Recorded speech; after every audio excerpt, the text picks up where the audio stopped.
तो hey students, once again welcome back. So आज के वीडियो में हम लोग 12th standard maths 1 that's commerce का थर्ड चैप्टर, जो बहुत इंपॉर्टेंट चैप्टर है ये, क्योंकि ये चैप्टर के ऊपर आगे के 4-5 चैप्टर पूरा डिपेंड करता है तुम लोग का, दैट इज़ डिफरेंशिएशन।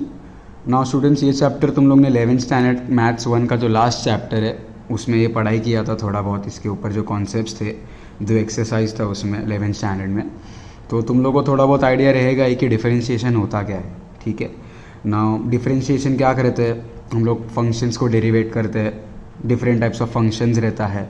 ठीक है, यहाँ पे कुछ टाइप ऑफ फंक्शंस दिया है, composite, inverse, logarithmic, implicit, parametric and second order etcetera etcetera. ठीक है, नाउ उसके लिए कुछ फॉर्मूला दिया गया था पहले, वो फार्मूला के अकॉर्डिंग हम लोग को फंक्शन से मैच करना था।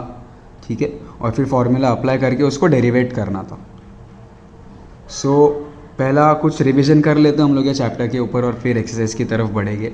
ठीक है, सो पहला तो फंक्शंस होता क्या है। नाउ 11th स्टैंडर्ड में, वापस 11th स्टैंडर्ड में एक चैप्टर था, सेकेंड चैप्टर मैथ्स 1 में, दैट इज़ फंक्शंस। उसके अंदर कुछ रफ टफ 9 की 10 फंक्शंस के बारे में इंट्रोडक्शन किया गया था। तो वैसे ही वही फंक्शंस को हम लोग ये चैप्टर में यूज़ करते हैं और उसको डेरिवेट करते हैं।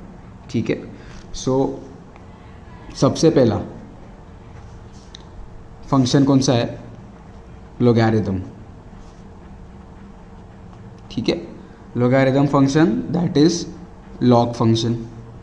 इसके अंदर लॉग रहता है। अब लॉग तुम लोग को चैप्टर नहीं है तो इसमें इतना डिटेल जाने की ज़रूरत नहीं है, लेकिन फर्स्ट फंक्शन कौन सा, logarithm function, that is short form में उसको LOG, छोटे लेटर्स में हम लोग उसको लॉग लिखते हैं। ठीक है, सेकेंड इज़ एल्जेब्रिक फंक्शन। अब एल्जेब्रिक फंक्शन के अंदर तुम लोग का जितने भी एल्जेब्रा के कॉन्सेप्ट्स है, ठीक है, वो सारे के सारे इसके अंदर आ जाते हैं। क्वाड्रेटिक इक्वेशन हो, लीनियर इक्वेशन हो, कौन सा भी एक्स और वाई से रिलेटेड जो भी फंक्शंस अगर तुम लोग को दिखता है वो किस में आ जाएगा, एल्जेब्रिक फंक्शन में। ठीक है, third is inverse. Inverse function मतलब जो न्यूमरेटर और डिनोमिनेटर को अगर हम लोग ने उल्टा कर दिया, ठीक है, दैट इज़ अपसाइड डाउन कर दिया या उल्टा कर दिया, तो उसको हम लोग क्या बोलते हैं, इन्वर्स फंक्शन बोलते हैं। ठीक है, फोर्थ फिर आता है एक ट्रिग्नोमेट्री का फंक्शन। नाउ 9-10 स्टैंडर्ड में सब लोग ने ट्रिग्नोमेट्री पढ़ा ही रहेगा, that is sine, cos, tan etcetera etcetera. तो वो एक टाइप का एक फंक्शन है। Then it is exponential. Exponential मतलब e, that is small e. ठीक है, ये जो ई है छोटा वाला, इसको हम लोग बोलते हैं एक्सपोनेंशियल फंक्शन। तो ये यहाँ पे फिलहाल 5 मेन फंक्शंस है। ठीक है, ये 5 मेन फंक्शंस है हम लोग का पूरा मैथ्स के अंदर। लोगैरिथम, एल्जेब्रिक के अंदर भी 2-3 फंक्शंस आ जाते हैं, दैट इज़ स्क्वायर फंक्शन, फिर क्यूब फंक्शन, फिर लीनियर इक्वेशंस आ जाता है, क्वाड्रेटिक इक्वेशन आ जाता है एटसेट्रा। एल्जेब्रिक के अंदर 3-4 है। फिर इन्वर्स, दैट इज़ उल्टा कर देना, कौन से भी अपने न्यूमरेटर को डिनोमिनेटर और डिनोमिनेटर को न्यूमरेटर में अगर मैं लेके जाता हूँ तो वो इन्वर्स हो जाता है, दैट इज़ उल्टा हो जाता है। Fourth one is trigonometry. Now trigonometry के बारे में 9th में सबने पढ़ाई है। ठीक है, साइन, कॉस, टैन, जितने भी फंक्शन, 6 फंक्शन है ट्रिग्नोमेट्री के अंदर, वो उसके अंदर आ जाता है। और exponential, that is the last, that is small e. ठीक है, नाउ डेरिवेशन में हम लोग ये 5 फंक्शन को डेरिवेट करते हैं। हम लोग डेरिवेशन में, डिफरेंशिएशन में फॉर्मूला दिया है कुछ तो, ठीक है, 6-7 फॉर्मूला दिया है।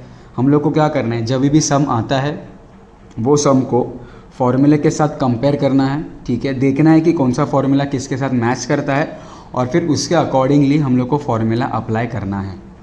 ठीक है, लॉग का एक स्पेसिफिक फॉर्मूला है, एल्जेब्रिक के अंदर जो चीज़ें हैं, ठीक है, उसका एक अलग फॉर्मूला है। इन्वर्स के लिए अभी फ़िलहाल 2 साल पहले तक कॉमर्स को ये 5 के 5 फंक्शंस थे सिलेबस के अंदर।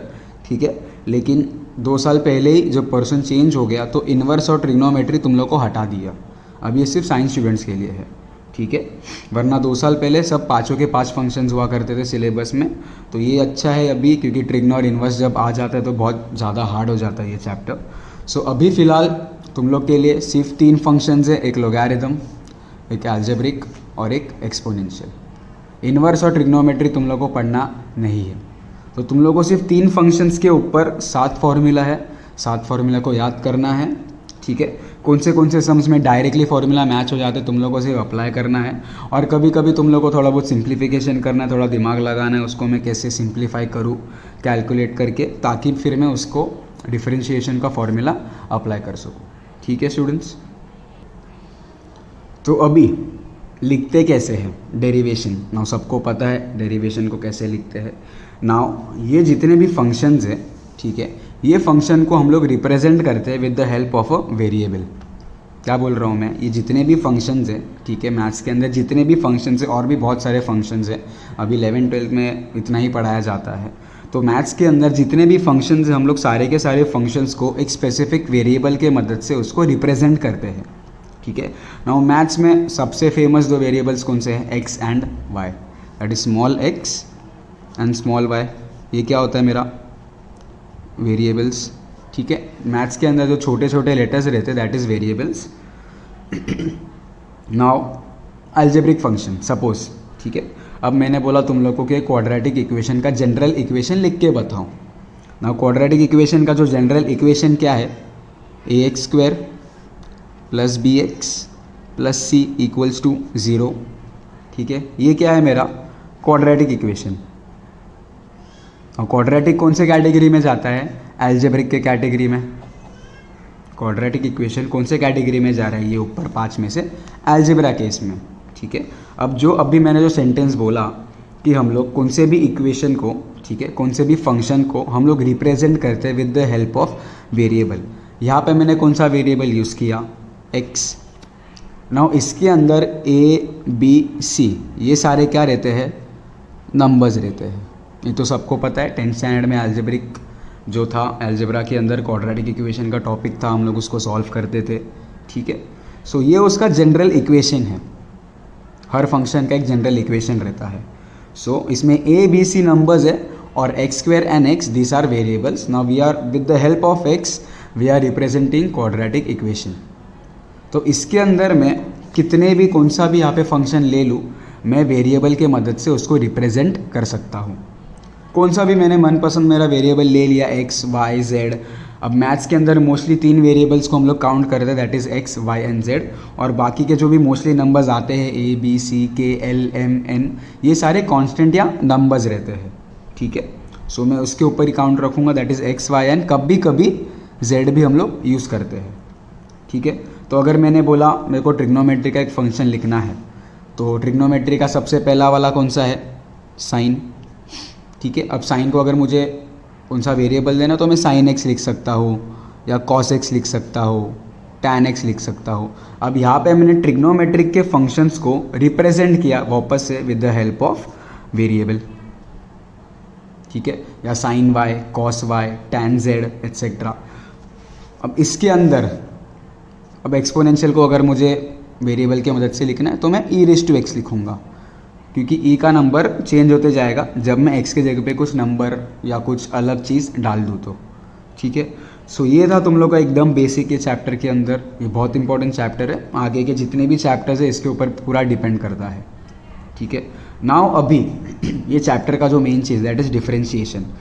अब अगर मुझे कौन से भी ये, अभी तो फिलहाल 3 फंक्शंस है तुम लोग को, लॉग, अलजेब्रिक एंड एक्सपोनेंशियल, तो ये तीनों फंक्शन में से मुझे सपोज एक फंक्शन को डेरिवेट करना है, ठीक है। नाउ 11th स्टैंडर्ड में सब लोग ने डेरिवेट किया है, सबको थोड़ा बहुत फॉर्मूला याद रहेगा, नहीं याद रहेगा तो अभी रिवीजन में करा के दे दूंगा, ठीक है। लेकिन अगर मुझे कौन से भी फंक्शन को अगर मुझे डेरिवेट करना है, तो मुझे एक इम्पॉर्टेंट चीज़ लिखना है, दैट इज़ d/d, ठीक है। क्या लिखना है मुझे, d/d, और यहाँ पे फंक्शन आ जाएगा मेरा, या f, और ब्रैकेट के अंदर, ठीक है, और ब्रैकेट के अंदर नाउ d/d लिखना इंपॉर्टेंट है, यहाँ पे तो फंक्शन आएगा। अब मुझे ये चेक करना है कि फंक्शन का मेन वेरिएबल कौन सा है, ठीक है, फंक्शन का मेन वेरिएबल कौन सा है। अब अगर जो मैंने ऊपर एग्जांपल्स दिए उसके अंदर तुम लोग देख सकते हो मेरा फंक्शन का मेन वेरिएबल कौन सा है, x है। मैंने सब में x यूज़ किया, ठीक है, सब में मैंने x यूज़ किया, तो जो वेरिएबल फंक्शन के अंदर है मुझे वही वेरिएबल के मदद से फंक्शन को डेरिवेट करना पड़ेगा। क्वेश्चन में भी आता है कि differentiate the following with respect to x, इसका मतलब क्या हो रहा है, विथ रिस्पेक्ट टू एक्स का मतलब क्या हुआ कि जो लास्ट में मेरा लेटर है विथ रिस्पेक्ट टू एक्स, ये बताता है कि जो मेरा फंक्शन है वो with the help of variable that is x represent कर रहा है। ठीक है, तो अभी ऊपर मैंने जितने भी एग्जाम्पल दिए एक्स है, तो यहाँ पे नीचे एक्स आ जाएगा। ठीक है, अगर सपोज फंक्शन y में है, सपोज फंक्शन y में है, सपोज ऐसा आ गया tan y, नाउ यहाँ पे ट्रिग्नोमेट्रिक फंक्शन tan है और मैंने tan को रिप्रेजेंट किया है एक variable say that is y। तो अगर मुझे इसको डेरिवेट करना पड़ेगा तो मुझे अभी d/dx नहीं लिखना है, मुझे d/dy लिखना है। क्यों? क्योंकि यहाँ पे y वेरिएबल है, तो अगर मुझे y को डेरिवेट करना है तो मुझे d/dy लिखना पड़ेगा। ठीक है, नॉर्मल डेरिवेशन में अगर तुम लोग को कौन सा भी वेरिएबल को, कौन सा भी ऊपर में से कौन सा भी फंक्शन रहने दो, फंक्शन का जो मेन वेरिएबल है पहले उसको चेक करो।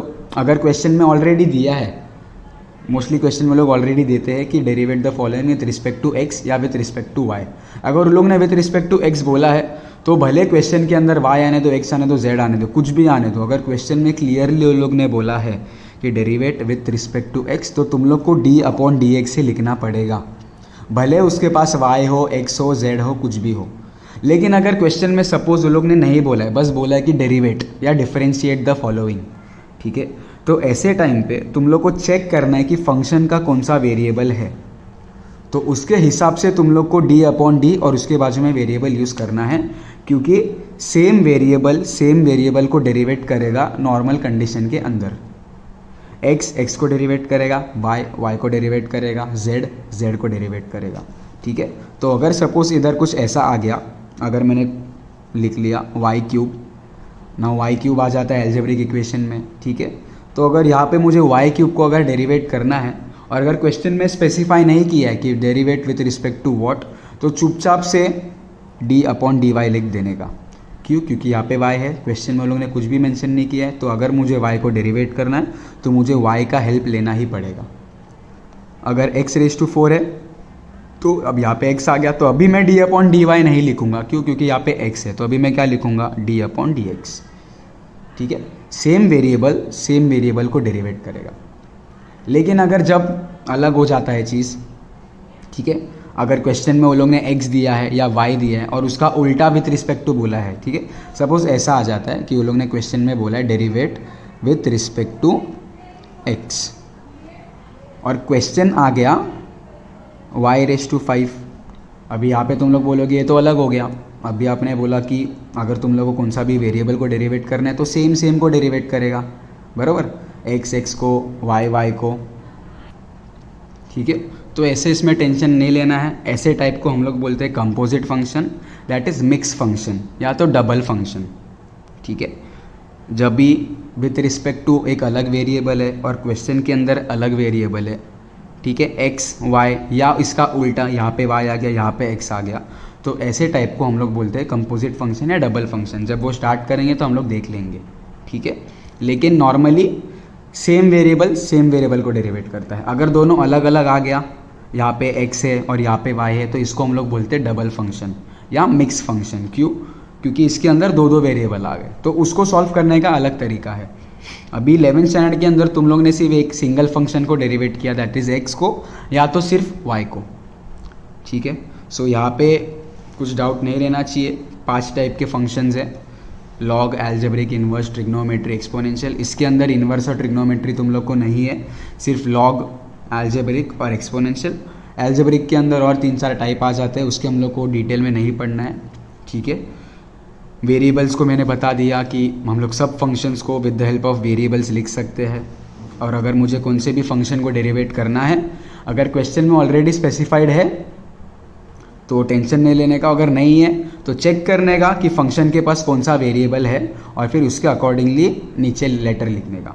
लेकिन इतना याद रखो, अगर तुम लोगों को कौन से भी इसको डेरिवेट करना है फंक्शन को, तो d/d लिखना कंपलसरी है।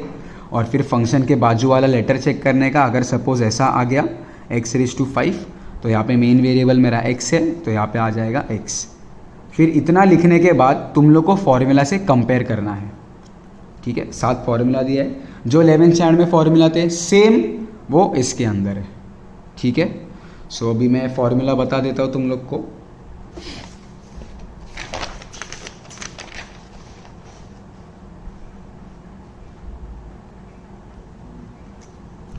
सो सबसे पहला formula is x raise to n. सबसे पहला फॉर्मूला है एक्स रेज टू एन, मतलब यहाँ पे वेरिएबल इज एक्स एंड जो ऊपर वाला n है वो मेरा नंबर रहेगा, उसके अंदर कौन से भी नंबर्स आ सकते हैं, ठीक है। 1 2 3 4 5 6 7 8 कौन से भी नंबर्स आ सकते हैं, ज़रूरी नहीं कि 2 आएगा 3 आएगा 4 आएगा, कौन से भी नंबर्स नेचुरल नंबर्स आ सकते हैं, लेकिन x मेरा x ही रहेगा, ठीक है। तो अगर मुझे इसको डेरिवेट करना है तो यहाँ पे मैं क्या लिखूँगा, d upon d x of x raise to n, बराबर, क्योंकि मेरा मेन वेरिएबल x है इसलिए यहाँ पे मैंने नीचे x लिखा, इक्वल्स टू इसका भी फॉर्मूला लिख रहा हूँ मैं, that is n into x raise to n minus 1। ये फॉर्मूला है, इसमें कुछ सोचने की ज़रूरत नहीं, आपको बस याद रखना है क्या है ये फॉर्मूला है। एक्स रेज टू एन का क्या फॉर्मूला हो जाएगा, यहाँ पे जो ऊपर n है वो यहाँ पे बाहर आया मल्टीप्लाई होके x के साथ, और फिर पावर में जो n था उसमें से एक को माइनस कर दिया। बहुत ईजी फॉर्मूला। अगर मैंने एग्जांपल दिया सपोज एक्स रेज टू 4, तो अगर क्वेश्चन ऐसा आया फिर तुम लोग को फॉर्मूला तो याद करना ही है, कोई एग्जाम में फॉर्मूला बुक देगा नहीं, फिर तुम लोग को देखना है एक्स रेज टू 4 मतलब x नीचे है ऊपर नंबर है, मतलब एक ही फॉर्मूला है, that is x raise to n। तो तुम लोग लिखोगे d upon d x of x raise to 4।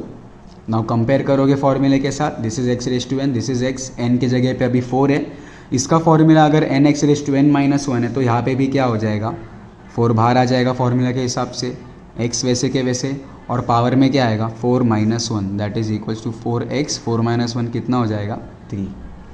तो ऐसे सॉल्व करना है, बहुत ईजी है, ये सब 11th के अंदर पढ़ा है, ये सिर्फ मैं रिवीजन दे रहा हूँ तुम लोग को, ठीक है। Second formula is root x, तो वापस से अब तुम लोग को d upon d x of root x लिखना है, क्योंकि वापस से एक्स वेरिएबल है। इसका फॉर्मूला है 1 अपॉन 2 रूट एक्स, ठीक है। फॉर्मूला क्या है 1 अपॉन 2 रूट एक्स। ये सब फॉर्मूला तुम लोग को टेक्स्ट बुक के अंदर भी पेज नंबर 89 उसके अंदर जो येलो कलर का टेबल है, ठीक है, उसके अंदर सब अच्छे से लिख के दिया है, मैं वापस से सिर्फ फॉर्मूला को एक्सप्लेन कर रहा हूँ। फिर थर्ड है 1 अपॉन एक्स, तो वापस से तुम लोग को डेरिवेट करना है, तो मेन वेरिएबल x है तो d अपॉन डी एक्स लिखना पड़ेगा 1 अपॉन एक्स। अब इतना लिख दिया, लिख लिया तुम लोग ने, इसका formula is minus 1 upon x square, ठीक है। फिर इसके बाद है a रेज टू एक्स। अब इसके अंदर स्टूडेंट्स तुम लोगों को कन्फ्यूजन क्या होगा कि a रेज टू एक्स और x रेज टू n दोनों में तुम लोग कन्फ्यूज हो सकते हो। अब मैं इतना बोल रहा हूँ, x रेज टू n में नंबर ऊपर रहेगा, x वेरिएबल जो नीचे ही रहेगा, ठीक है, और a रेज टू x में नंबर नीचे रहेगा और ऊपर वेरिएबल रहेगा, दैट इज पावर में। x अपना जगह नहीं छोड़ेगा, जितना भी फॉर्मूला मैं बता रहा हूँ जिधर जिधर x है वहाँ पे x ही रहेगा, सिर्फ चेंज क्या होगा numbers, that is a n k c etcetera etcetera, ठीक है। So a raise to x का फॉर्मूला है, इसको वापस है d upon d x of a raise to x equals to a raise to x into log a, ठीक है। लेकिन अब इसका एग्जांपल दिया, सपोज 8 रेज टू एक्स आया तो तुम लोग ने देखा 8 रेज टू एक्स, अरे नीचे नंबर है ऊपर वेरिएबल है, मतलब एक ही फॉर्मूला है a रेज टू एक्स। तुम लोग ने कंपेयर कर लिया, फिर तुम लोग को d अपॉन डी एक्स लिखना पड़ेगा अगर तुम लोग को डेरिवेट करना है। स्टूडेंट्स ये लिखना बहुत ज़रूरी है, अगर ये नहीं लिखा तो ये डेरिवेट नहीं होगा, ठीक है। अब जैसे कि अगर मैंने तुम लोग को बोला 2 और 3 को प्लस करो, तो 2 और 3 प्लस करोगे तो 5 मिलेगा, लेकिन जब तक मैं ये प्लस का साइन डालता नहीं हूँ तब तक तुम लोग ऐड नहीं कर सकते ना। अगर सिर्फ मैंने ऐसा लिखा तो इसका मतलब क्या होता है, या तो 23 दिख रहा है ये, या तो 2 और उसके बाजू में थोड़ा 3 दिख रहा है, ठीक है। तो अगर तुम लोगों को कौन सा भी ऑपरेशन करना है तो तुम लोग को उसका साइन या जो भी सिंबल है यूज़ करना पड़ेगा। मैंने बोला अगर इसको मल्टीप्लाई करना है डिवाइड करना है तो तुम लोग को ऐसा लिखना ही पड़ेगा, तब जाके ये 2 3 जा 6 होगा। तो सेम अगर तुम लोग को डेरिवेट करना है तो तुम लोग को d अपॉन डी और जो भी विथ रिस्पेक्ट टू वेरिएबल है वो लिखना कंपलसरी है। सो इसको और इसको कंपेयर किया, अब यहाँ पे देख के बता सकते हो कि a क्या है, यस a 8 है, x तो अपने जगह वैसे के वैसे रहेगा, उसका फॉर्मूला क्या है a raise to x into log a. तो अगर कंपेयर करने के बाद a 8 होता है तो क्या हो जाएगा formula 8 raise to x into log 8, ठीक है।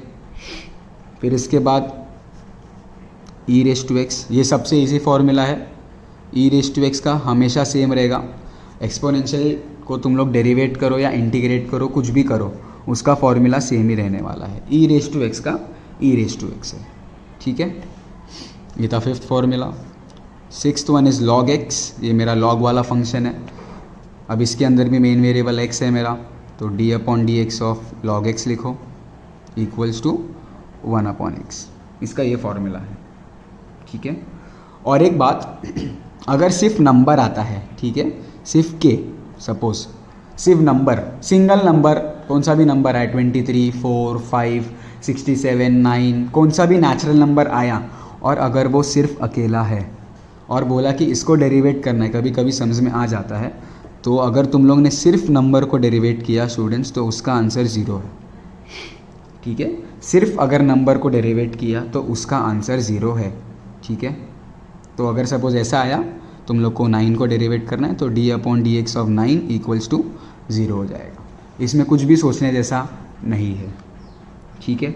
लेकिन अगर नंबर और फंक्शन एक साथ आता है, ठीक है, अगर नंबर और फंक्शन एक साथ आता है, तो ऐसे टाइम पे नंबर 0 नहीं होगा। मैं वापस से रिपीट कर रहा हूँ, नंबर का डेरिवेटिव तभी 0 रहेगा जब वो सिंगल अकेला प्रेजेंट है। लेकिन अगर वो मल्टीप्लाई हो रहा है कौन से दूसरे फंक्शन के साथ, तो ऐसे टाइम पे नंबर का 0 नहीं होगा। उसमें हम लोग को एक यूज़ करना है मैथ्स का, कि जो नंबर है उसको बाहर लेके जाने का, फंक्शन को डेरिवेट करने का, और फिर जब डेरिवेट हो जाएगा उसको वापस से मल्टीप्लाई कर देने का।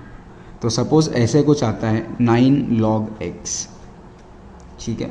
अब यहाँ पे लास्ट पेज पे मैंने क्या बताया, सिर्फ नंबर का 0 होगा, लेकिन यहाँ पे सिर्फ नंबर है क्या, नहीं।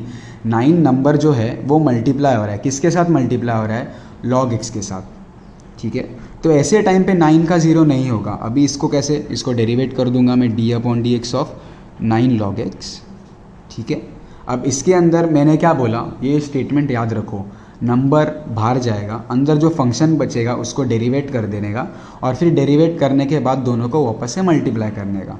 तो अब इसके अंदर नंबर कौन सा है, सामने सामने दिख रहे हैं 9, बाहर चले जाएगा, अंदर जो फंक्शन है उसको डेरिवेट करो, तो मैंने लिख दिया।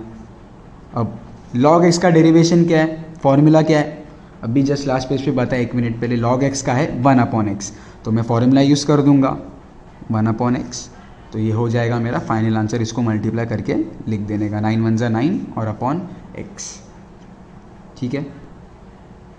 तो बहुत सिंपल है। और एक एग्जांपल अगर मैं देना चाहूँगा, तो सपोज़ ऐसा कुछ आया 6x क्यूब, ठीक है। अब इसके अंदर 6 नंबर है और x क्यूब एक फंक्शन है। नाउ x क्यूब किससे मैच करता है, x रेज टू n से। तो अब वापस से नंबर और फंक्शन एक साथ आया, मतलब नंबर डायरेक्टली 0 नहीं हो सकता, नंबर सिर्फ जब अकेला रहेगा तभी 0 होगा। तो मैं लिखूंगा D upon d x of 6x cube. अब मैंने क्या बोला कि नंबर बाहर जाएगा, तो नंबर कौन सा है, 6 बाहर जाएगा, x क्यूब को डेरिवेट करना पड़ेगा। Now x cube that is x raise to n, ठीक है, नीचे x से ऊपर नंबर है। क्या है फॉर्मूला इसका, nx raise to n minus 1।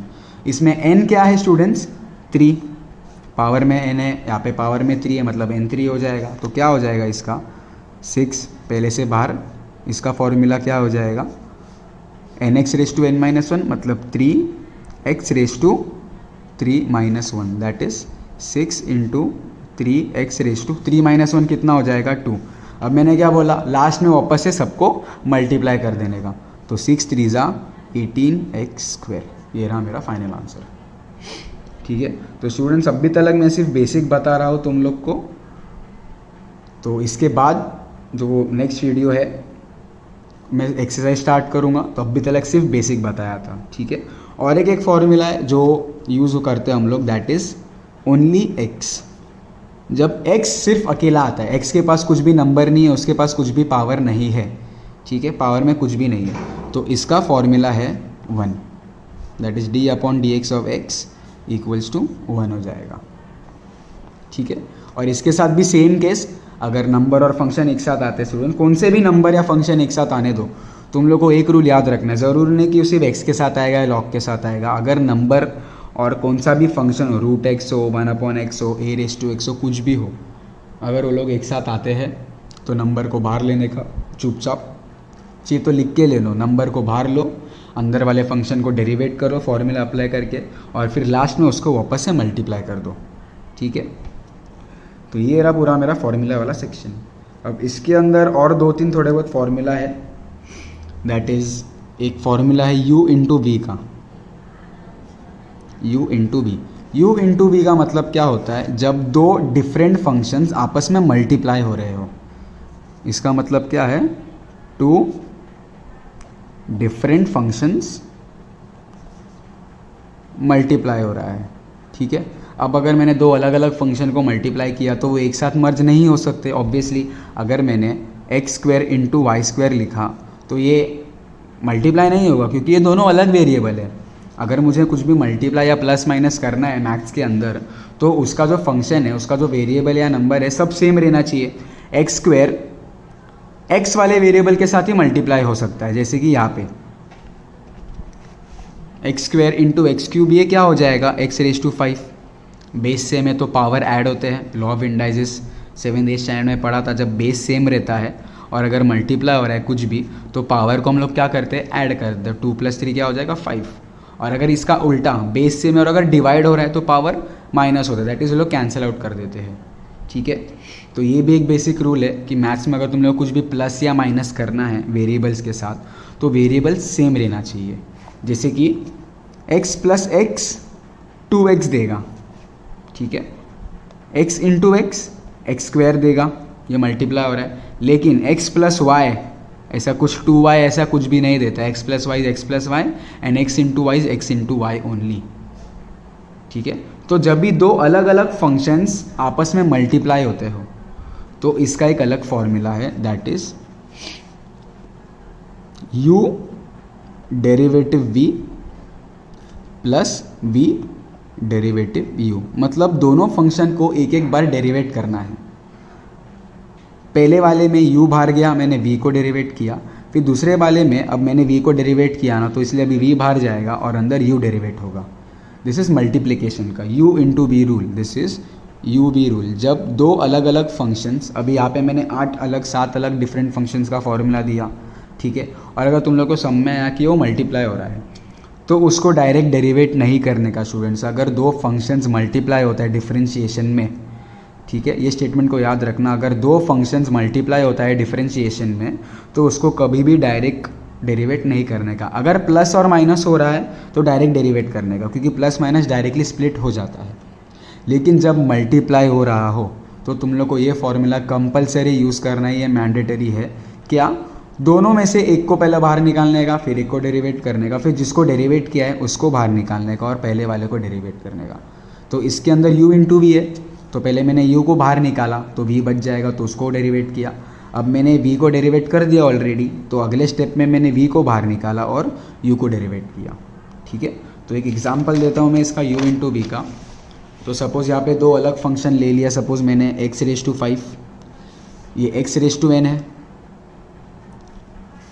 ठीक है, एंड log x, ये log फंक्शन है ना। ये दोनों डिफरेंट फंक्शंस है, ये x रेज टू n वाला फॉर्मूला है, ये log वाला फॉर्मूला है। तो अब दोनों तो मल्टीप्लाई नहीं होगा क्योंकि दोनों अलग अलग है। अगर तुम लोगों ने गलती से इसको ऐसा लिख दिया log x रेज टू 6, मतलब x raise to 5 into log x, तो x रेज टू 6, ये पूरा गलत है, ये गलत मैथ्स कर रहे हो तुम लोग, ठीक है। ये अलग अलजेब्रा वाला फंक्शन है, दैट इज़ नॉर्मल x वाला, और दिस इज़ log फंक्शन। ये दोनों मल्टीप्लाई नहीं होगा। दो डिफरेंट फंक्शंस कभी भी मल्टीप्लाई नहीं होते, कभी भी मर्ज एक साथ नहीं हो सकते, ठीक है।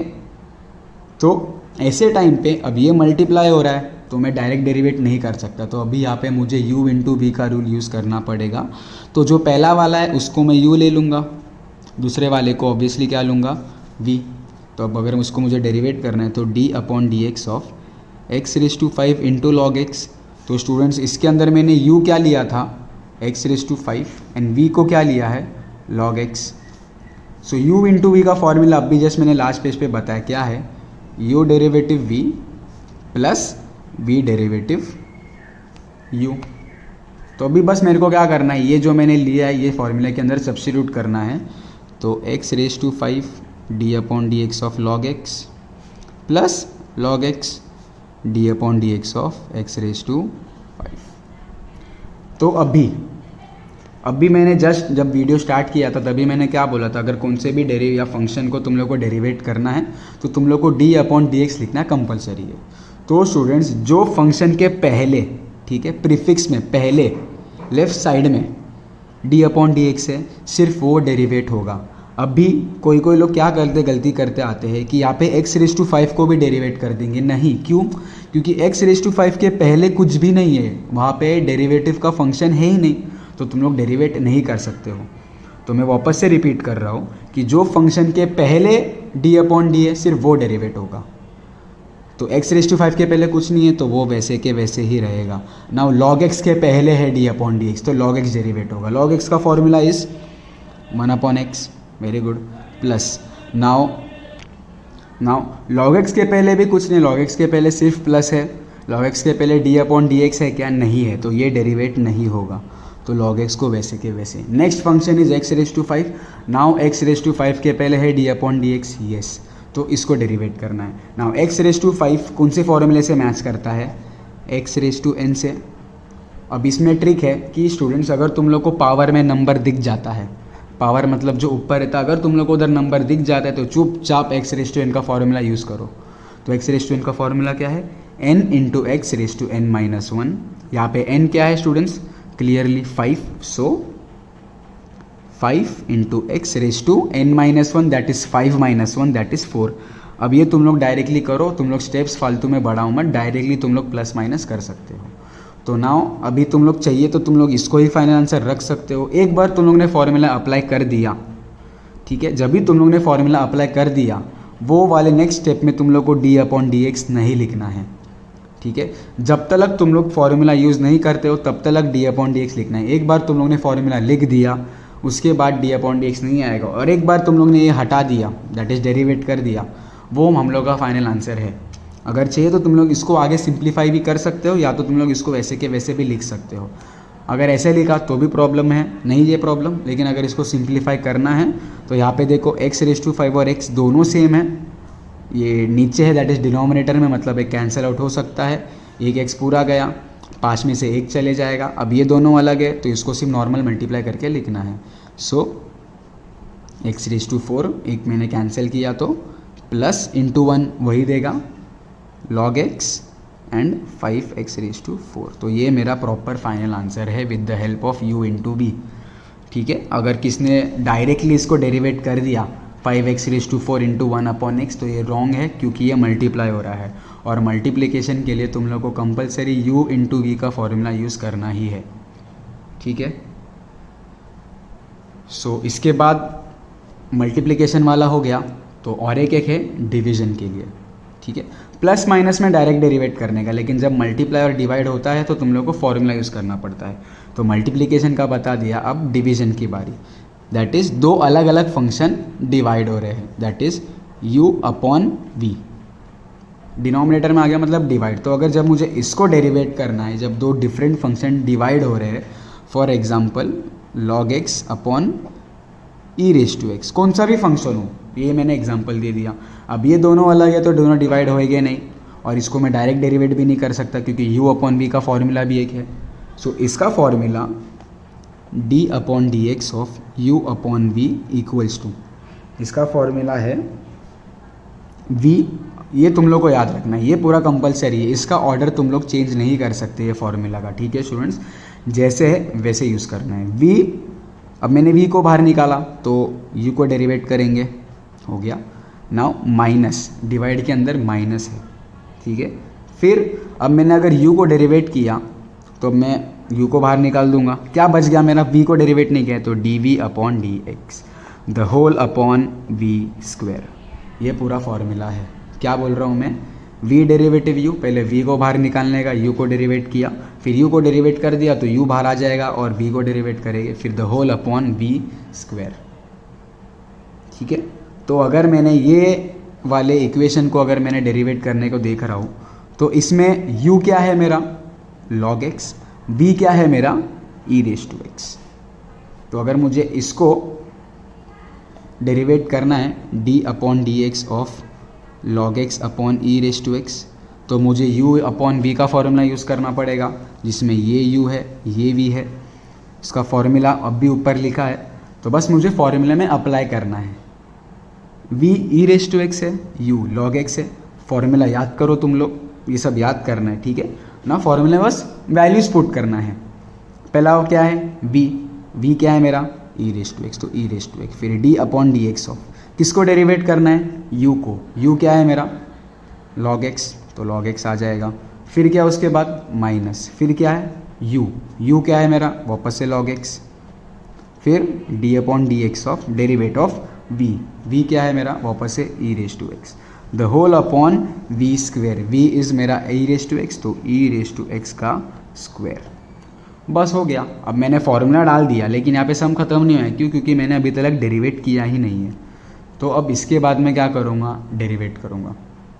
क्या आएगा डेरिवेशन में, e raise to x derivate होगा क्या स्टूडेंट्स, हाँ कि ना।